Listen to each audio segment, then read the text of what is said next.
So, today I talked about how we can build trusted collaborative relationships between healthcare providers and exercise professionals. So, healthcare providers are much more likely to talk with their patients about their physical activity levels, to prescribe physical activity, and to send their patients to trusted community based resources like exercise professionals, and how we as exercise professionals can be ready to receive those patients so we can be part of a collaborative care team, so we can work with patients and really getting them as part of a care plan.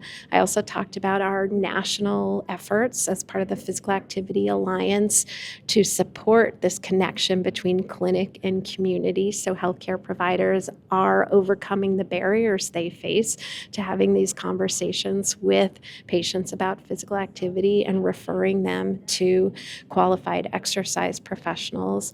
I also talked about efforts that we are putting in place around addressing the cost concern, addressing reimbursement, which is a long-term strategy. We are building the evidence base for the cost effectiveness of supervised exercise therapies, which is what we as exercise professionals offer. We do have the knowledge, we do have the credentials, we do have the experience and expertise, and it's about raising awareness among healthcare providers about how we can help their patients change their physical activity behavior in order to improve their mental and physical health. Who is a healthcare provider who would be more likely to refer their patients to an exercise professional?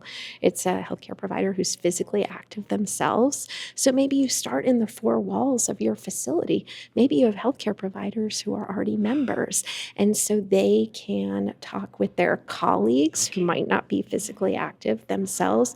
They can speak with their patients and talk about their personal experience with being physically active, working with an exercise professional, working at a specific facility. It will take time, but it's an investment. It's raising awareness, educating healthcare providers. It's helping them understand what we offer to their patients, because healthcare providers, they really want to know that they are sending their patients to empathetic, credentialed, experienced, knowledgeable exercise professionals and have the experience not just working with the entire population, but working with the population that the healthcare provider works with themselves and Mhm. cares most about.